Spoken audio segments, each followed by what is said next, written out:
ఓం శ్రీ గురుభ్యో నమః. ఓం శ్రీమాత్రే నమః. శ్రీ పరాభవ నామ సంవత్సరం అనేక మార్పులు, అనేక విషయాల్లో పరిణామాలు, అలానే అనుమానాలు, అవమానాలు, పరాభవాలు జరిగే నామ సంవత్సరమే శ్రీ పరాభవ నామ సంవత్సరం అంటారు. గతంలో ఏదైతే జరిగిన అవమానాలన్నీ కూడా జరగకుండా చూసుకోవాలి. ఖచ్చితంగా గతంలో ఉండే ఎక్స్పీరియన్స్ని గెయిన్ చేసి, గతంలో రేపటి రోజుల్లో భవిష్యత్తులో జరగకూడదని ఆలోచన చేసి, ఎక్కడ కూడా పరాభవం జరగకుండా ఎంతవరకు ఆలోచన చేయాలో ఆచితూచి అడుగు వేసి, బంధువులైనా, మిత్రులైనా, భార్యాభర్తలైనా, పిల్లలైనా ఎవరైనా కూడా కొంత ఆచితూచి అడుగు వేయాలి. ఈ నామ సంవత్సరంలో ఎంత మౌనం పాటిస్తే అంత మంచిది, ఎంత మౌనంగా ఉంటే అంత మంచిది, పరాభవం జరగకుండా ఉంటుంది. శ్రీ పరాభవ నామ సంవత్సరంలో మిథున రాశి వాళ్ళకి ఏ విధంగా ఉందో ఒకసారి తెలుసుకుందాం. మిథున రాశిలో వచ్చేటప్పుడు మృగశిర నక్షత్రం 3-4 పాదాలు, ఆరుద్ర నక్షత్రం 1, 2, 3, 4 పాదాలు, పునరుసు నక్షత్రం 1, 2, 3 పాదాలు కలిపి మిథున రాశి అవుతుంది. మిథున రాశి వాళ్ళకి కా, కీ, కు, కం, గచ్చ, ఘ, ఝ, ఝ అనే అక్షరాలు అంటే కూకం గచ్చ అంటారు. అలానే కే, కో, హ అంటే కు దీర్ఘం, ఖం, అలానే కూకం గచ్చ, కే, కో, హ అనే అక్షరాలు అందరూ మిథున రాశి జాతకులు అవుతారు. ఎందుకంటే ఈ అక్షరాలు చెప్పాలంటే నక్షత్రాల పేరు తెలియని వాళ్ళందరికీ కూడా ఈ కనీసం ఈ నామ నక్షత్రంతో అయినా, వ్యవహార నామంతో అయినా వాళ్ళు చూసుకుంటారని అర్థం. మిథున రాశి వారికి 8 ఆదాయం, 11 ఖర్చుగా ఉంటుంది. అలానే రాజ్యపూజ్యం వచ్చే ఈ 1, అవమానం 7గా ఉంటుంది. మరి ఈ మిథున రాశి వాళ్ళకి ఆదాయం 8 ఉండి ఖర్చు 11 అంటే 8 రూపాయలు వస్తుందంటే 11 రూపాయలు ఖర్చు అవుతుందంటే రుణం చేయాల్సి వస్తుంది అనేది వస్తుంది. 1 రాజ్యపూజ్యం, 7 అవమానం అంటే అంత అవమానం జరగబోతుందా అని ఆందోళన చెందాల్సిన పని లేదు. దీనిలో పరమార్థం, అంతరార్థం అనేది ఈ వీడియో చూస్తే తెలుస్తుంది మీకు. గ్రహగమన గతుల దగ్గరికి మనం వెళితే ప్రధానంగా జూన్ 2వ తారీఖున మిథున రాశిలో గురువు యొక్క సంచారం. జూన్ 2 వరకు మిథున రాశిలో ఉంటాడు. జూన్ 2 నుంచి మళ్ళీ ఎప్పటి వరకు అక్టోబర్ 31 వరకు కర్కాటక రాశిలో, అక్టోబర్ 31 నుంచి సింహరాశిలో అతిచారంతో ముందుకెళ్ళి డిసెంబర్ 18 వరకు ఉంటారు. డిసెంబర్ 18 తర్వాత మళ్ళీ అదే సింహరాశిలో గురువు వక్రగతిలోకి వెళ్ళిపోతాడు. మరి గురుబలం ఎలా ఉండబోతుంది మిథున రాశి వాళ్ళకంటే, జూన్ 2వ తారీఖు నుంచి అనుకూలమైన ఫలితం జరుగుతుంది. జూన్ 2వ తారీఖు నుంచి అధిక ఆదాయం వచ్చే అవకాశాలు ఎక్కువ ఉంటే ఆర్థిక పరంగా అనుకూలంగా ఉంటుంది. అంటే ఆర్థిక పరంగా చాలా అద్భుతమైన రిజల్ట్స్ వచ్చే అవకాశాలు ఎక్కువగా ఉంటాయి. అంటే మనకి వీళ్ళకి జూన్ 2వ తారీఖు నుంచి అక్టోబర్ 31 వరకు కూడా ఆర్థిక పరంగా కరెక్ట్గా సమస్యలనే ఉండవు. June 2 to October 31. అక్టోబర్ 31 నుంచి మళ్ళీ కొద్దిగా ఆర్థిక పరమైన చిన్న చిన్న ఇబ్బందులు కలుగుతాయి. ఇబ్బందులు అంటే ఏమి లేదు. అక్టోబర్ 31 నుంచి ఏం చేస్తారంటే పెళ్లిళ్ళకి, పిల్లల యొక్క చదువులకి, అగ్రికల్చర్ ల్యాండ్ కొనుగోలు చేయటం, వాహనాలు కొనుగోలు చేయటం, వాటికి కొంత ఖర్చు పెడతారు. అంటే అధిక ఖర్చులు అనేవి పెరుగుతాయి, వృధా భ్రమణాలు పెరుగుతాయి, అధిక ప్రయాణాలు చేస్తూ ఉంటారు. అధిక ప్రయాణాలు చేయటం ఒకటి, అధికంగా ఖర్చు చేయటం అంటే మంచి విషయాలకు మాత్రమే ఖర్చు చేస్తారు. మనం ఏం భయపడాల్సిన పని లేదు, ఇబ్బంది పడాల్సిన పనేమీ లేదు. అలానే శని యొక్క ప్రభావం ఏ విధంగా ఉండబోతుంది? శని యొక్క ప్రభావం అంటే ఏంటి? శని మీనరాశిలో సంచారం చేస్తున్నాడు. జూలై 25 వరకు కూడా మీనరాశిలో ఉంటాం. 25వ తారీఖు రోజునే మనకి శని వక్రగతిలోకి వెళ్ళిపోతున్నాడు. వక్రగతి అంటే ఏమిటంటే వెనక వైపు చూస్తున్నాడు, వెనకటి యొక్క స్థానాన్ని చూస్తున్నాడు అని అర్థం. నిజం చెప్పాలంటే వీళ్ళకి ఎలా ఉండబోతుంది? ఈ రాశి వాళ్ళకు వచ్చేటప్పటికల్లా అష్టమాధిపతి, నవమాధిపతి దశమ స్థానంలో ఉండటము, జూలై 25 నుంచి భాగ్యస్థానంలో ఉండటం జరుగుతుంది. అంటే జూలై 25 వరకు వృత్తిపరంగా ఇబ్బందులు కలగకుండా చూసుకోండి. అంటే ఉద్యోగంలో కొన్ని మార్పులు, అధికారుల యొక్క ఒత్తిడి, వ్యాపారంలో భాగస్వామ్యంలో కొన్ని గొడవలు, చికాకులు రాకుండా చూసుకోండి. మన రహస్యాలన్నీ కూడా బయటకు చెప్పామంటే వాళ్ళు ఏంటంటే పై అధికారులకు అందించడం, మన లూప్ లైన్లన్నీ కూడా బయటపడటం, ఇలాంటి ఇన్సిడెంట్స్ జరిగే అవకాశాలు ఎక్కువ ఉంటాయి. ఇలాంటివన్నీ కూడా జరగకుండా చూసుకోవడం చాలా ముఖ్యమైన విషయం. దానిలో మరి రాహుకేతుల యొక్క మార్పు కూడా ఉంటుంది. అంటే భాగ్యస్థానంలోకి వచ్చారనుకోండి, జూలై 25వ తారీఖున సరే భాగ్యస్థానంలోకి వస్తే అప్పుడు అనుకూలంగా ఉంటుంది. కానీ కొన్ని విషయాల్లో కొంత జాగ్రత్తగా తీసుకోవాలి. అలా రాహుకేతుల యొక్క విషయాన్ని మనం చూసుకునేటట్టయితే ఈ రాశి వాళ్ళకి ప్రధానంగా కేతువు సింహరాశిలో సంచారం చేస్తున్నాడు. డిసెంబర్ 7 వరకు డోకానే లేదు. బాగా డబ్బులు కలిసి వచ్చే అవకాశాలు ఎక్కువ ఉంటాయి. ఆస్తిపాస్తులు కలగటం, పిత్రార్జితం తల్లి తరఫున కానీ తండ్రి తరఫున కానీ భార్య తరఫున ఆస్తులు రావటం, అన్నదమ్ముల మధ్యలో సఖ్యతగా ఉండటం, బయట వాళ్ళ విషయంలో కోర్టు సమస్యలు తగ్గిపోయే అవకాశాలు, తీర్థయాత్రలు పుణ్యక్షేత్రాలు చేసే అవకాశాలు ఎక్కువ ఉంటుంది. రాహు యొక్క బలాన్ని మనం చూసుకునేటైతే రాహు నవమ స్థానంలో ఉంటాడు డిసెంబర్ 7 వరకు. నవమ స్థానంలో ఉండటం వల్ల ఆర్థిక పరంగా ఆదాయం బాగా పెరగటమే కాకుండా దూర ప్రయాణాలు చేయటం, దూర ప్రాంతాలు చేయటం, దూర ప్రాంతాల్లోకి వెళ్ళటం ఒకటి, వివాహాది శుభ కార్యక్రమాల్లో పాల్గొనే అవకాశాలు ఎక్కువ ఉంటాయి. శుక్రుడు యొక్క బలం వల్ల వివాహ శుభ కార్యక్రమాలు ముందు చేసుకునే అవకాశాలు ఎక్కువ ఉంటాయి. ప్రేమించిన యువతీయుకులు వివాహ మార్గంలో ఉండే అవకాశాలు ఎక్కువ ఉంటాయి. బుధుడి యొక్క ప్రభావం వల్ల వ్యాపార విస్తరణ జరిగే అవకాశాలు ఉండటం, రవి వల్ల ఉద్యోగంలో కొన్ని మార్పులు జరిగే అవకాశాలు, స్థానచలనం జరిగే అవకాశాలు ఎక్కువ ఉంటాయి. చంద్రుడి వల్ల కొంత మానసిక స్థితి అనేది కొంత తక్కువగా ఉంటుంది కాబట్టి కొంత మానసికంగా ప్రశాంతంగా ముందుకు వెళ్ళటం చాలా ఇంపార్టెంట్. అలానే నేను ఇందా చెప్పినట్టుగా వీళ్ళ విషయాలు మరికొన్ని మనం చూసుకునేటట్టయితే ఇక్కడ ప్రధానంగా మన ఫలితాన్ని చూసుకునేటప్పుడు గురువు శుభ అశుభ మిశ్రంగా ఉండటం, శని దశమ సంచారం వల్ల వృత్తి ఉద్యోగాల యందు కొంత చికాకులు కలగకుండా చూసుకోవాలి, అధికారుల వల్ల ఇబ్బందులు రాకుండా చూసుకోవాలి. ప్రతి విషయాన్ని కొంత ఆందోళనగా ఉండే అవకాశం ఉంటాయి, మానసికంగా ప్రశాంతత లేకపోవడం అని అర్థం.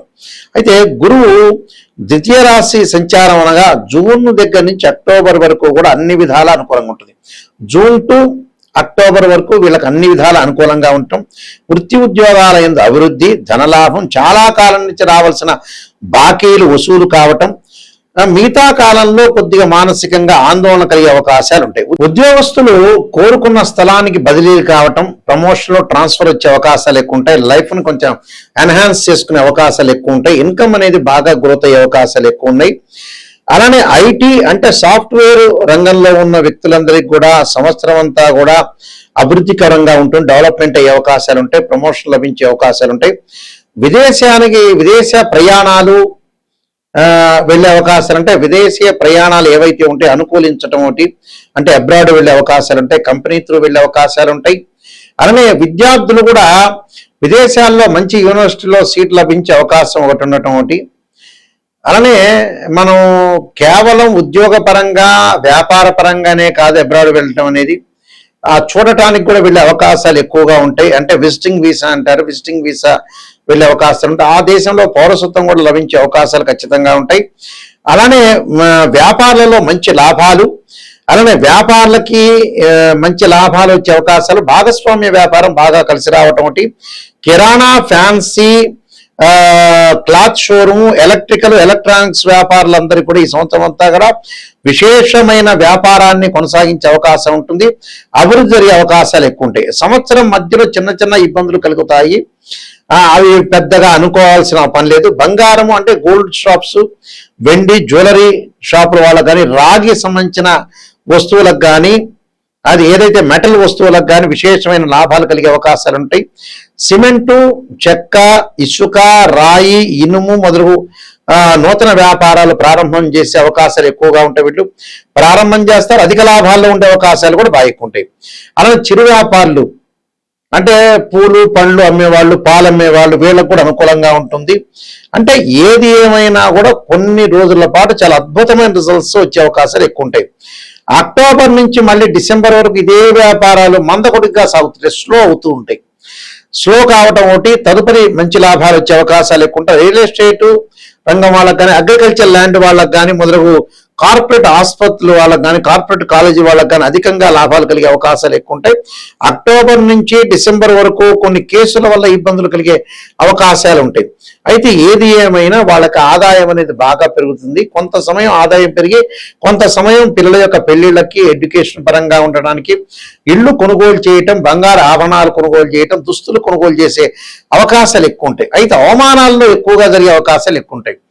అంటే మిగతా గ్రహాల యొక్క కలయిక అంటే రవి కానీ, బుధుడు కానీ, శుక్రుడు కానీ, కుజుడు వల్ల కొన్ని అవమానాలు జరిగే అవకాశాలు ఎక్కువగా ఉంటాయి. రవి వల్ల ఉద్యోగం బాగుంటుంది, బుధుడి వల్ల వ్యాపార రంగంలో అభివృద్ధి సాధించే అవకాశాలు ఎక్కువ ఉంటాయి. కానీ నేను చెప్పినట్టుగా అక్టోబర్ నుంచి కొన్ని రోజుల పాటు కొద్ది జాగ్రత్తగా ఉండాల్సిన అవసరం అయితే ఖచ్చితంగా ఉంటుంది. కాబట్టి మిథున రాశి వాళ్ళకి ఏమైనా సరే మనకి జూన్ 2 దగ్గర నుంచి అక్టోబర్ 31 వరకు చాలా బాగుందని చెప్పుకోవచ్చు, ఏం ప్రాబ్లం. కానీ మళ్ళీ అక్టోబర్ 31 నుంచి స్లోగా ఉంటుంది డిసెంబర్ 18 వరకు. అంటే వ్యాపారం కానీ, ఉద్యోగం కానీ, విద్య కానీ అన్నిట్లో కూడా. కాబట్టి మీరు ఎలాంటి ఇబ్బంది పడాల్సిన పని లేదు. మానసికంగా ప్రశాంతంగా ఉండండి. నేను కొన్ని పరిహారాలు చెప్పబోతున్నా, ఆ పరిహారాలు మీరు పాటించండి, మీకు మంచి జరిగే అవకాశాలు ఖచ్చితంగా ఉంటుంది. ఈ ఫలితాలన్నీ కూడా మనం కొన్ని పరిహారాలు చేసుకొని ముందుకు వెళ్ళాలి. ఎప్పుడు కూడా జీవితంలో ఇవన్నీ కూడా గోచారీత్యా చెప్పబడే ఫలితాలు అంటారు. అంటే this is the transit system అంటారు. బర్త్ చార్ట్కి ట్రాన్సిట్ సిస్టానికి చాలా డిఫరెన్స్ ఉంటుంది. అంటే ఒక చెట్టు ఉంటే ఆ చెట్టు కింద వేళ్ళు ఉంటాయి, ఆ వేళ్ళు అనేది బర్త్ చార్ట్. ఆ వేళ్ల పైన కాండం ఉంటుంది, కాండంకి బ్రాంచెస్ ఉంటాయి, కొమ్మలు ఉంటాయి, ఆ కొమ్మలకు ఆకులు ఉంటాయి. ఆ ఆకులు ఎలా ఉంటాయంటే అండి, రైన్ సీజన్లో రావటం, వింటర్ సీజన్లో అలానే ఉంటాయి, సమ్మర్ సీజన్లో కింద రాలిపోతుంటాయి. అవే గోచారం అంటారు. అంటే గ్రహాలు ఒక రాశి నుంచి మరో రాశికి మారుతూ ఉంటాయి. సహజంగా రాహుకేతులు 18 నెలల పాటు, శని 2.5 సంవత్సరాలు, గురువు సంవత్సర కాలము, రవి బుధ శుక్రుడు 30 రోజుల పాటు ఒక రాశి నుంచి మరొక రాశికి మారుతాడు, కుజుడు 45 రోజులు, చంద్రుడు 2.5 రోజుల పాటు ఉంటాడు. ఈ గోచారానికి బర్త్ చార్ట్కి చాలా తేడా ఉంది. గోచారం అనేది ఎప్పుడు కూడా 20% మాత్రం సపోర్ట్ ఉంటుంది, బర్త్ చార్ట్ని 80% ఉంటుంది. ఎందుకంటే 80% అనే రిజల్ట్స్ ఇచ్చేది ఏంటంటే బర్త్ చార్ట్ చూసుకోవాలి. గోచారం ఎందుకు చూడాలంటే ఏ నిమిషంలో అయినా, ఏ సెకండ్లో అయినా అదృష్టం కలిసి రావడానికి గోచారం. ఎంత కృషి చేసినా కూడా ఆవగింజంత అదృష్టం ఉండాలంటే గోచారం. అంటే వితిన్ సెకండ్లో మనకు అభివృద్ధి కలిగేదే గోచారం. అయితే ముఖ్యంగా ఒక్కొక్కళ్ళకు ఒక్కొక్క ప్రాబ్లం ఉంటుంది జీవితంలో కూడా. ఆ ప్రాబ్లంని తొందరగా సాల్వ్ చేసుకోవాలి. ఈ మధ్యకాలంలో 70 ఏళ్ళు వచ్చిన తర్వాత గురువు గారు, నాయకంటి గారు ఏం ఉద్యోగం చేయాలి, ఏ వ్యాపారం చేయాలి, 50 ఏళ్ళకి ఏ పెళ్లి చేయాలనే వాళ్ళు చాలా మంది ఉన్నారు. నిజంగా అయితే ఏంటంటే 55 ఏళ్ళు రాగానే అన్ని లైఫ్లో కంప్లీట్ చేయాలి నిజం చెప్పాలంటే. ఇంకా కొంతమంది అనుకుంటున్నారు 70 ఏళ్ళు వచ్చిన తర్వాత గురువు గారు ఇంకా 30 ఏళ్ళ టైం ఉంది కానీ అనుకుంటారు. 55 ఏళ్ళు దాటంగానే, 55, 60 దాటంగానే మనిషికి బోనస్ మార్కులే పెరగటం ఉండటం బోనస్సే, అది గుర్తుపెట్టుకోండి. తొందరగా మనం అన్ని పనులు చేసుకోవాలి. పిల్లల యొక్క పెళ్లిళ్ళు కూడా లేట్ చేసుకోకూడదండి. 42కి 43కి చేస్తున్నారు, ఇంకా టైం ఉందని అంటున్నారు కొంతమంది. 60 ఏళ్ళకి ఏం పని చేయాలి గురువు గారండి అని చెప్పేవాడు కూడా నా దగ్గర ఉన్నారు. ఇలా కాదు, జీవితంలో ఎప్పుడు కూడా మైండ్ మెచ్యూరిటీ వాల్యూస్ ఉంటుంది. ఎంత చదువుకున్నా కూడా బ్రెయిన్లో 2 విషయాలు ఉంటాయి, 2 తీగలు లాంటివి ఉంటాయి, 2 లైన్స్ అంటారు. ఐఐటీలో ఎంటెక్ చేసినా, ఎంబీబీఎస్ ఎంఎస్ చేసినా ప్రాపంచిక జ్ఞానం తెలియదు కొంతమందికి. ప్రాపంచిక జ్ఞానం అంటే ఏంటంటే శ్రేయ లోపం పెరుగుట పెద్ద విద్య, లోపం ఎరిగిన వాడే పూర్ణుడవుతాడు. మనలో లోపాలను మనం శ్రవణ చేసుకోవడం చాలా ఇంపార్టెంట్. రాశి ఫలాలు చెప్పేటప్పుడు కూడా నెగిటివ్ చెప్పకూడదు అని అనుకుంటారు వీళ్ళు. నెగిటివ్ చెబితేనే మనకు కరెక్ట్ అని అర్థం. నెగిటివ్ చెప్తే, ఉన్న విషయాన్ని చెబితే మనం జాగ్రత్త పడే అవకాశం ఉంటుంది. ఒక డాక్టర్ని మనం అప్రోచ్ అవుతాం, ఒక ఆస్ట్రాలజర్ని అప్రోచ్ అవుతాం. ఒక డాక్టర్ని అప్రోచ్ అయిన తర్వాత అతను షుగర్ ఉంది అని చెబితే జాగ్రత్తగా దాన్ని ప్రికాషన్ తీసుకున్న టాబ్లెట్ వాడతాం. అంటే నెగిటివ్ అంటే ఎప్పుడు కూడా నిజాన్ని తెలుసుకోవడం చాలా మంచిది. నిజాన్ని తెలుసుకోలేదనుకోండి, జ్యోతిష్యుల దగ్గరికి అవసరం లేదు. పక్కన వాళ్ళతో కూడా అయ్యా కాసేపు మనం పొగడండి అంటే పొగుడుతాడు. జ్యోతిష్యులకి ఎందుకు అప్రోచ్ కావాలి? నిజాన్ని తెలుసుకుంటేనే ఆస్ట్రాలజర్ దగ్గరికి రావాలి. నిజం వద్దు, నేను తెలుసుకోలేను అంటే వదిలేయాలి. ఎందుకంటే నెగిటివ్ని తెలుసుకోండి. జీవితాన్ని సార్థకత చేసుకోవాలంటే చెడ్డ విషయం తెలుసుకోవాలి, మంచి విషయం తెలుసుకోవాలి. చెడ్డ విషయం తెలుసుకుని దాన్ని మార్పు చేసే రెమెడీస్, కొన్ని పరిహారాలు వచ్చాడున్నాయి ఈ దేశంలో. రోగం కాగానే ఎమ్మటి రోగం వస్తుంది కానీ భయపడి డాక్టర్ దగ్గర వెళ్లకుండా ఉంటావా? మరికొంతమంది ఇంకోటి ఏం చేస్తున్నారంటే, ఇంకో విషయాన్ని చాలా గమనించా, పిల్లలకి ఇంకా పెళ్ళిళ్ళు చేయలేకపోవటం, అలానే మ్యారేజ్ బ్యూరోలో డబ్బులు కట్టమంటే కట్టలేకపోవటం, అలానే వేరే 50,000 రూపాయలు 1,00,000 రూపాయలు పెట్టి సెల్ ఫోన్ కొంటాడు, వాడు డబ్బులు ఖర్చు పెడతాడు.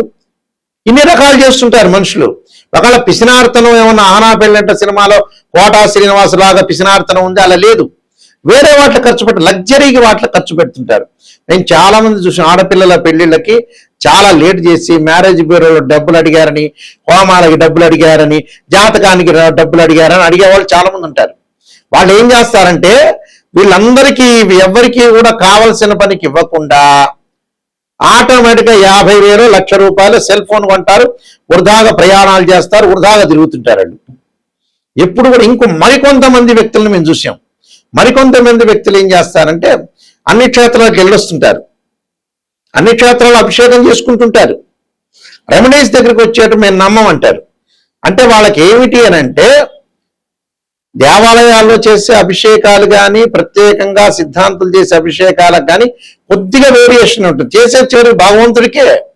కొంతమంది జాతకాలు నమ్మమని చెప్పే వాళ్ళు కూడా ఉంటారు, కానీ మళ్ళీ వెంకటేశ్వర స్వామి దగ్గరికి వెళ్తారు, శ్రీశైలంకి వెళ్తారు. ఆ జాతకాల్లో ఉండేది ఏంటి? గ్రహాలు, భగవంతుడే. ఆ జాతకాల ద్వారా పూజలు చేసి రెమెడీ చేసేది శివుడు, అభిషేకాలు, నవగ్రహ పూజలు, హోమాలే. సేమ్ అవే ప్రాసెస్సే. టెక్నిక్ గా చాలా తెలివిగా చెబుతారు జనాలు. ఎందుకంటే నిజాన్ని తెలుసుకోండి. దీనివల్ల టెక్నికల్ గా అసత్యంలోకి వెళ్ళారనుకో ఎవ్వడూ మోసపోయేది కాదు. మనం మోసం చేసుకున్నట్టే జీవితాన్ని. మనం అసత్య ధోరణిలో ఉన్నట్టే. నిజాన్ని గ్రహించడం నేర్చుకోండి. Brain values, brain maturity values ఎంత చదువుకున్నా కూడా తక్కువ ఉంటాయి మనిషికి. దాన్ని పెంపొందించుకుంటేనే మనం డెవలప్మెంట్ అయ్యే అవకాశం ఉంటుంది. ఫాస్ట్ మూమెంట్ గా 55 ఏళ్ళు కాగానే అన్ని పిల్లలకు సెట్ చేయాలి. మనం రెడీగా ఉండాలి. హాయిగా ప్రశాంతంగా ఉండటానికి అవకాశాన్ని ఇచ్చుకోవాలి మనం. అప్పుడే మనం డెవలప్మెంట్ అవుతాం. నా వెబ్సైట్ www.nayakanti.com కానీ nayakanti.in కానీ చూడండి. నేను కాలసర్పయోగము, కాలసర్పయోగ చంద్రిక, రాహుకేతుడు, ఛాయాగ్రహాలు, స్వప్న శాస్త్రము, సర్వదేవతా గోత్ర ప్రళలు పార్ట్ 1, పార్ట్ 2, అలానే పుత్ర గణపతి వ్రతము, జాతక చంద్రిక, వివాహ మార్తాండము, ప్రొడక్షన్ ఆఫ్ ఆస్ట్రాలజీ, బృహత్ పరిహార సింధు, అలానే దశమహావిద్యలకు నవగ్రహ స్తోత్ర పారణాలు, అలానే దేవాలయం ప్రతిష్టకు సంబంధించిన గ్రంథాలు, ఇలాంటివన్నీ కూడా నేను రాశాను. క్లియర్గా చూడండి. నిజాన్ని తెలుసుకునే వాళ్ళు మాత్రమే మాకు ఫోన్ చేయండి. అబద్ధం తెలుసుకునే వాళ్ళు ఎందుకు పాపం జ్యోతిష్యులను సంప్రదించటం? నిజాన్ని తెలుసుకోవాలి. ఈ గురువు గారి దగ్గర నేను బాగుపడాలి, నా లైఫ్ అనేది బాగుండాలి, నేను ఖచ్చితంగా 100% బాగుండాలంటే ఫ్రీ వీల్ అంటారు, మన చేతుల్లోనే ఉంటుంది. ఇలాంటి విషయాలన్నీ కూడా గమనించండి. వాస్తవంగా ఏమిటంటే, ఒక ఉద్యోగం అధికంగా ఆర్థిక పరంగా ఆదాయం లేకపోతే యక్షాయ కుబేరాయ వైశ్రవణాయ ధనధాన్యాధిపతే ధనం ధాన్యం సమృద్ధిమే దేహిమే దాపైస్వ అనే మంత్రాన్ని చదువుకోవటం, విద్యార్థులు దక్షిణామూర్తి స్తోత్రాన్ని పాలనం చేయటం, విద్యలో ఆటంకాలుంటే, వివాహం కాని స్త్రీ పురుషులు ఎవరైతే ఉంటారో పురుషులు వచ్చేటప్పటికల్లా కన్యాపాస్పదాస్ రుద్రాభిషేకం, అమ్మాయిలు వరపాస్పదాస్ రుద్రాభిషేకం, అఘోర గౌరీపాస్పదాస్ రుద్రాభిషేకం, అలానే శత్రువుల యొక్క దోషం పోవటానికి అంగారకుడి యొక్క ప్రార్థన చేయాలి. ఆరోగ్యపరంగా ఇబ్బందులు ఉన్న వాళ్ళు శరీరే జర్జరీభూతే వ్యాధిగ్రస్తే కలేబరి ఔషధం జాహనభూతేయం వైద్యో నారాయణ మంత్రాన్ని చక్కగా చదువుకోవాలి. అలానే ఆరోగ్యపరంగా మరికొన్ని ఇబ్బందులు కూడా కలిగే వాళ్ళు సూర్యుడు యొక్క ఆరాధన చేయాలి.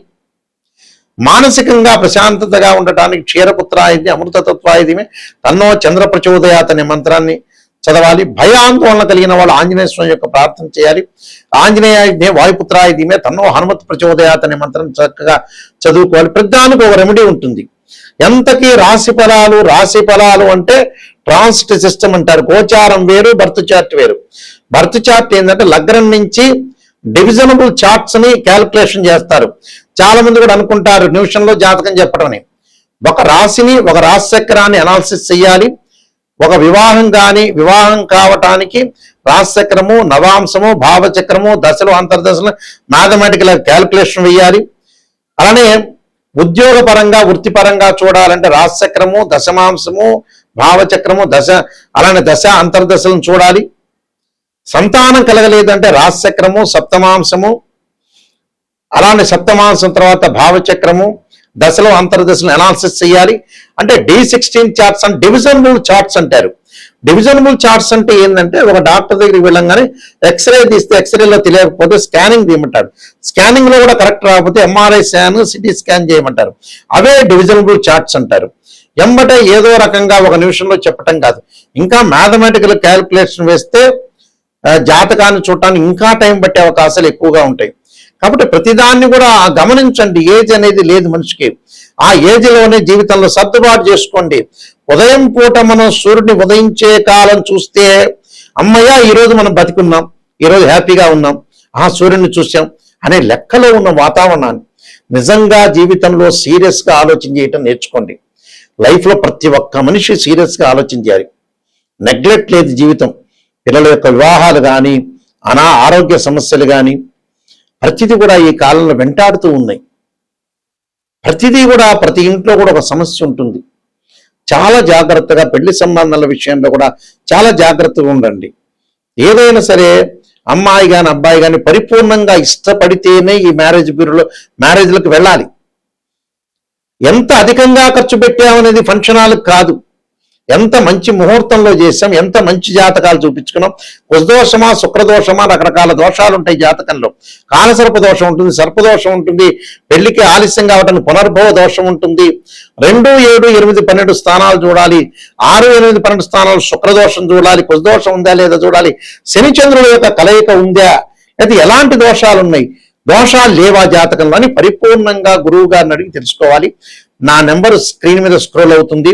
నిజంగా తెలుసుకునే వాళ్ళు మాత్రమే దయచేసి మీరు ఫోన్ చేయండి. సీరియస్గా జీవితం బాగుపడాలి నాయకంటి గారి ద్వారా ఖచ్చితంగా 100% బాగుపడాలనే వ్యక్తులు మాత్రమే నాకు ఫోన్ చేయండి. ఎందుకంటే ఏదో చెప్పించుకున్నాం, నా వల్ల సేవ్ కావాలి, నా వల్ల బాగుపడాలి. ఆ మనిషి బాగుపడితేనే మంచిది, బాగులేకపోతే నాకెందుకు ఫోన్ చేయటం? 10 మందిని సంఘంలో నేను బాగు చేస్తేనే మంచిది. అందువల్ల ఇలాంటి విషయాలన్నీ కూడా గుర్తు చేసుకోండి. మీకు ఖచ్చితంగా, ఎందుకంటే మేము వంశపారంపర్యంగా చెప్పేవాళ్ళం. మా గ్రాండ్ ఫాదర్ దగ్గర నుంచి మా ఫాదర్ కూడా శ్రీశైలంలో ప్రధాన పురోహితులుగా పనిచేశారు. ఆయన కూడా ఇంటర్నేషనల్ మెంబర్గా పనిచేశారు. కీర్తిశేషులు నాయకంటి కుమారస్వామి శర్మ బ్రహ్మశ్రీ దైవజ్ఞ. అందువల్ల ఇలాంటి విషయాలన్నీ కూడా గుర్తు తెచ్చుకోండి. బాగా మీరు ఇంకొక విషయం ఏంటంటే, నా దగ్గర జాతకం చెప్పించుకునే వాళ్ళ కొన్ని పేజీలు వాట్సాప్లో పెడతాను. నేను చెప్పేటప్పుడు మీరు ఖచ్చితంగా వాయిస్ రికార్డింగ్ చేసుకోండి. రిపీట్గా వినొచ్చు మీరు ఏ దోషం ఉంది ఏమిటి అనేది. ఎందుకంటే నేను మ్యాథమెటికల్ క్యాలిక్యులేషన్లో నాది MSc, PhD, MA astrology, MA English literature, MA Telugu, ఎన్నో ఇంటర్నేషనల్ అవార్డ్స్ వచ్చినాయి. క్లియర్గా మీరు ఓపెన్గా మీరు తెలుసుకుంటే అయ్యో నా వల్ల 10 మంది మీరు బాగుపడతారనే ఉద్దేశం, నాకు సంతృప్తి అనేది కలిగే అవకాశం ఉంటుంది. కాబట్టి కరెక్ట్గా నీతి నిజాయితీ ఉన్న వాళ్ళు, కరెక్ట్ పర్సన్స్ మాత్రమే నాకు ఫోన్ చేయండి. జీవితం బాగుపడుతుంది అనే వ్యక్తులు మాత్రమే ఫోన్ చేయండి. మీ అందరికీ కూడా శ్రీ పరాభవనామ సంవత్సరంలో శ్రీ పరమేశ్వరుడి యొక్క కరుణాకటాక్షం ఉండాలని ఆశిస్తూ సర్వే జనా సుఖినో భవంతు.